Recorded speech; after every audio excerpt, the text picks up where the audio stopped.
Pasuk tells us, Vayakom Bilam ba'boiker, and Bilam gets up in the morning, Vayachbash es hasoinoi, and he gets ready his donkey. And Rashi brings down, Mikan she'asinim kalkelas ashura shechavashu ba'atzma. When Bilam set out on his journey to curse the Yidden, he decided he did it with such alacrity, he had to do it himself. He didn't even wait for his misharsim, for his servants, for anyone else to help him, but rather he's going to do it himself. And what does Rashi bring down? Omar HaKadosh Baruch Hu says, Rasha, Kvar Kadamcha Avram, Aviyem Shenemar Vayashkim Avram Baboika Vayachbash Es Chamoirei. Avram already preceded you. Avram already did the same exact thing. He got up also early. When he was going to the Akedah, and he himself did his donkey early in the morning, and he prepared it all himself. So when you look at this, it's a pliya. You're in wonder. What is the shaykhis? What is the connection with Bilam preparing his donkey himself? And HaKadosh Baruch Hu saying, Rasha, Avram already did it a lot earlier. What does Avram's donkey have to do with Bilam's donkey? And what is the great significance when it says by Avram Avinu, especially by Chamoirei, we talk about Has HaChamar, it's referring to the donkey. What's the donkey? It's the donkey of Melech HaMashiach's going to ride on. What does the donkey have to do with Melech HaMashiach? Why does he have to be dafka riding on a donkey, which is one of the lowest of animals in terms of their midas and their characteristics? What's the pshat? So the Maral tells us something very interesting. He says, if you look at it, you'll realize that there's a difference between the Chamar of Avram and the Chamar of Bilam. By the Chamar of Avram, it says, V'yachbash es Chamoirei. But when it comes to Bilam, it doesn't use the lashon of Chamar. It rather uses the lashon of Asoinoi, as an Asoin. And he says the lashon of Asoin is also a donkey, but it's an akeva. Avram Avinu's Chamar was a Zachar, and this was an akeva. Avram Avinu, what he do when he had his Chamar, he says Shavu, he says Lis, he says Eliezer, and he tells Yishmael, he goes, you stay here with the Chamar, and Yitzchak and I are going to go up. You stay with the donkey, you stay with the Chamar, and we're going to go up.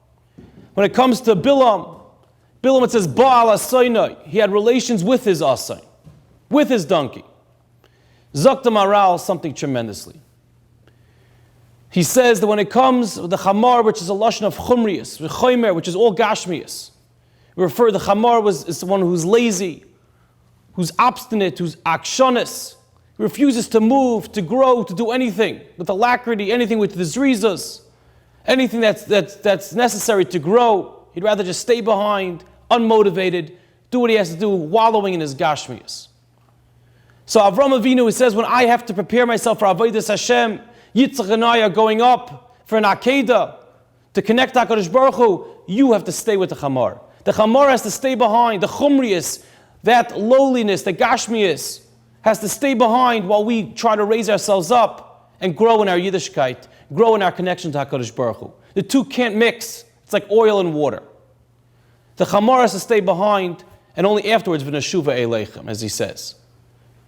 But there was a clear distinction, a clear separation between the Chamar and what Avram Avinu had to accomplish.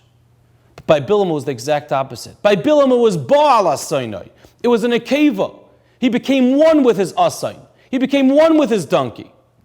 Because Bilam and the donkey represented the exact same thing. Bilam was the Gashmias, was the Chumrias, totally weighed down in this world, all thinking for himself, for his covet, for his money, for his prestige, for his stature.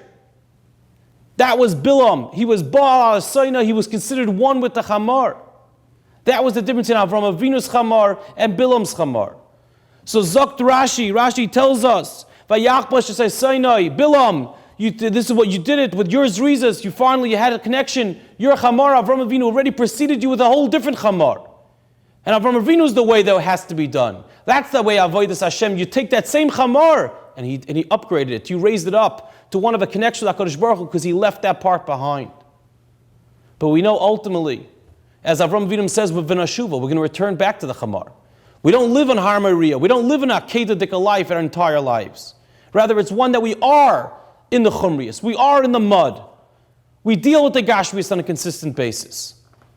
So he says the idea is to take that Chumrius, to take that Chamar, and as much as possible to separate and show that distinction, show that line.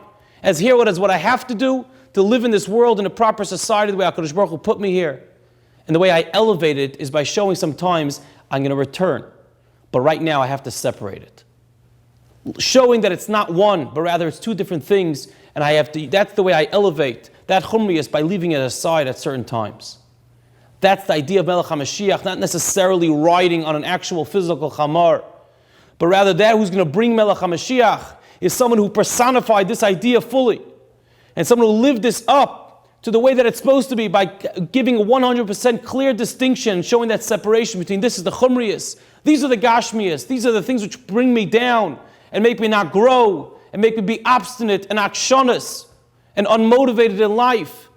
And when we separate ourselves from those things, we'll just soar and we'll fly, connecting further and further to HaKadosh Baruch Hu.